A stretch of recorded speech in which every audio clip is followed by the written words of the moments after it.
Hey, salut tout le monde les amis, j'espère que vous allez bien. Aujourd'hui, on se retrouve pour mon top 5 des jeux à acheter sur Nintendo Switch pour cette année, ou du moins cette fin d'année 2019.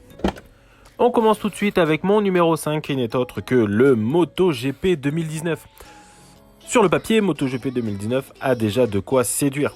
Le contenu solo est logiquement plus riche avec des challenges historiques qui permet d'incarner des pilotes de légende sur des courses ayant déjà marqué le sport. Ce mode pilote légendaire contiendra en moyenne 50 pilotes et 35 motos officielles. 3 nouveaux circuits seront aussi de la partie sur lesquels ces fameuses courses historiques seront proposées. Voilà, ce petit jeu me hype un petit peu parce que c'est vrai que j'ai pas forcément beaucoup de jeux de moto sur Nintendo Switch à part Trial. Voilà, ça peut changer un petit peu la donne effectivement de faire du circuit. Logiquement, sa version Switch, elle sera prévue pour le 27 juin 2019 alors que sa version console et PC est déjà prévu pour le 6 juin. En numéro 4, on retrouve le célèbre jeu Crash Team Racing. Gros fan des Crash Bandicoot, du coup, obligatoirement, je jouerai à ce Crash Team Racing Nitro Fueled, qui est un jeu de course, effectivement, mettant en scène le célèbre Crash Bandicoot et ses amis, qui doivent cette fois-ci non plus sauter de plateforme en plateforme comme on peut connaître dans les jeux connus notamment sur PlayStation 1, mais aussi conduire des kartings armés jusqu'aux essieux. C'est un petit peu en fait comme a fait Sonic et comme a fait Mario Kart et Sonic au niveau des voitures. Voilà, donc ils se sont dit pourquoi pas nous. Voilà, donc je sais pas exactement ce que ça va donner, j'ai pas eu forcément plus d'a priori que ça. J'attends de voir, de tester sur ma Switch et de voir ce qui se passe du coup.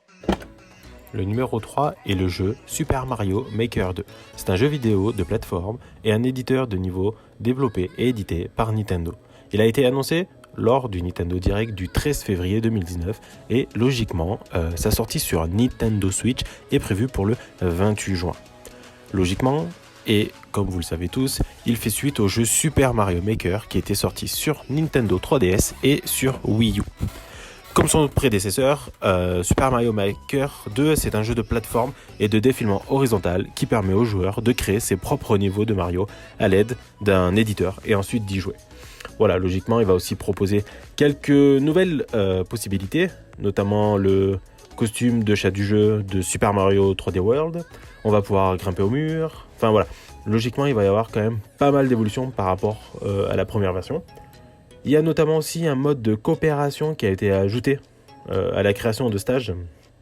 Comme ça, on va pouvoir, du coup, en fait, un petit peu comme on fait sur Fortnite, de créer des mondes à deux. Donc ça, c'est plutôt pas mal. Logiquement, ce jeu va aussi intégrer un mode d'histoire. Donc voilà, qui va nous permettre en fait d'accomplir quelques stages pour récupérer des pièces. Et ces pièces-là nous permettront de construire le château de la Princesse Peach. Voilà, c'était mon numéro 3.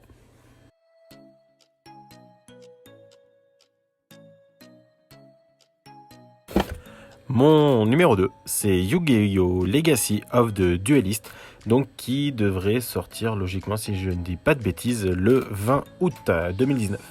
Voilà, donc Yu-Gi-Oh! Ça fait partie des dessins animés qui ont bercé mon enfance avec Dragon Ball Z. Donc automatiquement, celui-là, je le place en numéro 2 parce que du coup, c'est vraiment un dessin animé que j'ai regardé vraiment de A à Z et que je connais par cœur.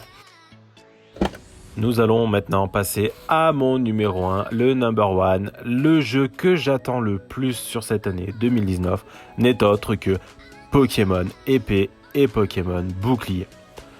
Voilà, récemment on a eu vent d'un nouveau jeu Pokémon effectivement et on avait eu du coup une bande-annonce qui annonçait les jeux Pokémon épée et Pokémon bouclier.